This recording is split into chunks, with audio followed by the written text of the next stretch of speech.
Afinal, para os marxistas, existem apenas duas classes, burgueses e proletários? A resposta é não. Na verdade, quando Marx e Engels escrevem o Manifesto do Partido Comunista, eles estão inaugurando ali a tese da luta de classe no moderno Estado burguês. Então, eles vão inaugurar a tese de que duas grandes classes irão protagonizar a luta de classes no moderno Estado burguês. Né? E isso não significa dizer que não existam outros agentes, né, políticos, econômicos, sociais, que permeiam entre essas duas grandes classes que irão protagonizar a luta de classes, que são a burguesia e o proletariado. Inclusive, no próprio texto do Partido Manifesto Comunista, o Marx e o Engels fazem ali uma diferenciação, né? Quando eles falam proletariado, eles estão falando ali necessariamente de uma classe que, para os marxistas, é aquela classe que se entende como classe em si e classe para si. Portanto, os marxistas, os proletariados, eles são aquela classe que se entende enquanto classe revolucionária, que vai se organizar nos organismos políticos, sociais e econômicos ali da sociedade para promover a revolução dentro da moderna Estado burguês, capitalismo. Né? Então, existe essa diferenciação. A própria classe trabalhadora em si não é uma só, né? Existem várias diferenciações entre si. Nós temos ali a própria questão do trabalho urbano, trabalho rural, nós temos os camponeses, né? E além disso, a própria diferenciação na cidade. Então, nós temos o trabalhador da indústria, trabalhador de bancos, trabalhador administrativo, trabalhador público. Então, temos ali uma identificação bastante complexa dentro do próprio escopo da classe trabalhadora.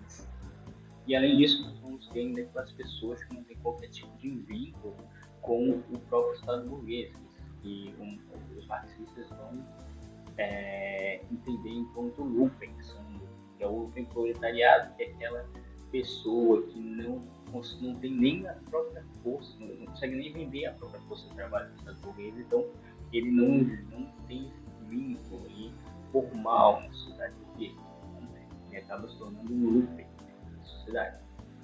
E, inclusive, quando a gente vai falar da burguesia, a própria burguesia tem suas diferenciações entre si, né? Quando a gente pega o exemplo do capitalismo central e o capitalismo independente, a gente tem uma diferenciação muito clara entre uma burguesia e outra burguesia, uma burguesia e outra.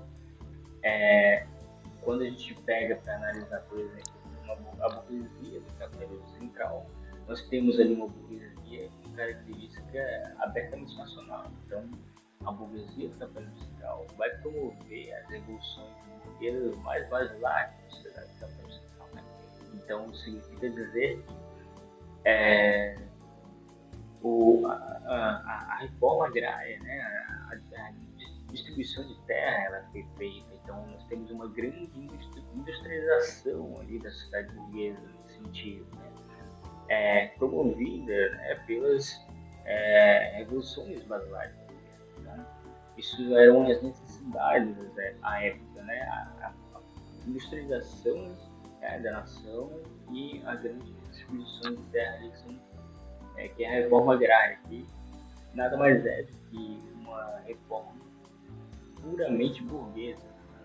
Tem aqui, né, principalmente no Brasil, assim, as pessoas meio que se assustam quando se fala em reforma agrária, achando que é uma pauta extremamente revolucionária, uma pauta socialista, etc. Mas a reforma agrária, ela é nada mais é do que uma reforma burguesa, puramente burguesa.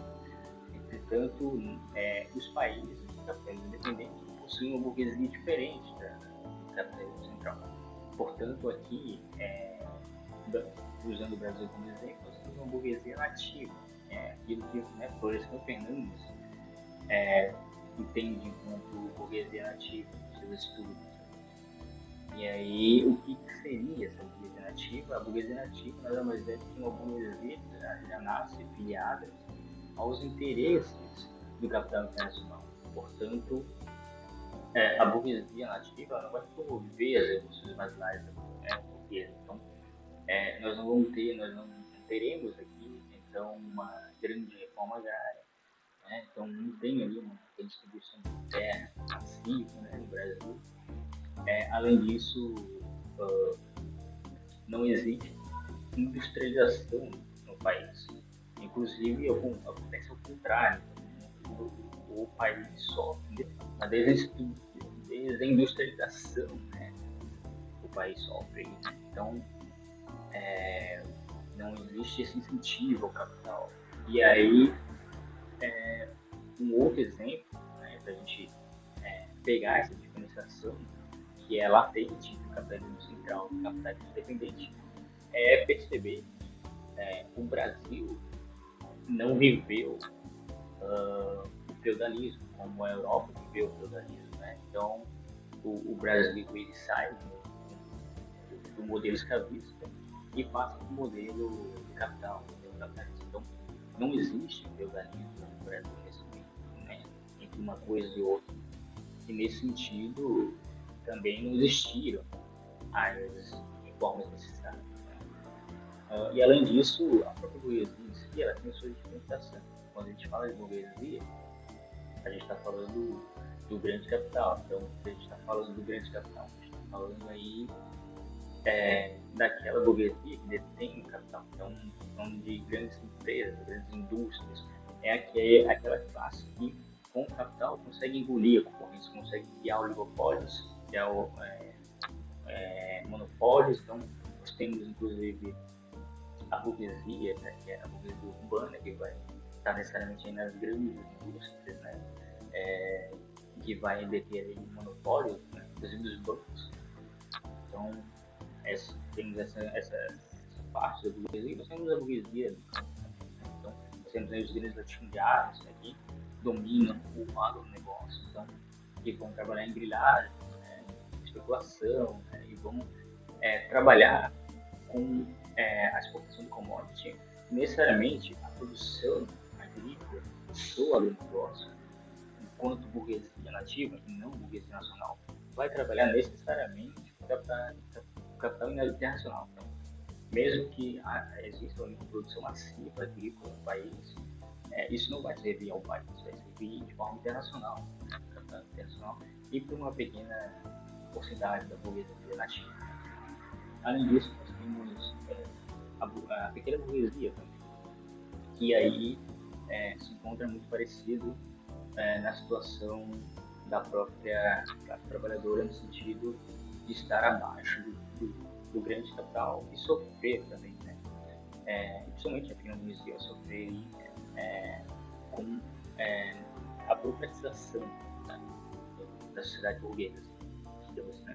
Principalmente com violentas tributações, violentas taxas, assim, né, que vão limitar o crescimento da pequena burguesia, mas que muitas vezes se acusa sendo medidas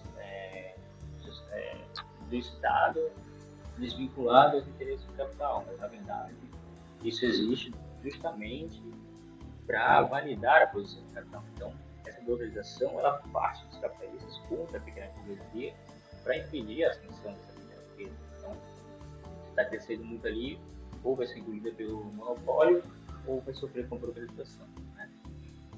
Dentro dos elementos ali da pequena burguesia existem o MEI, né?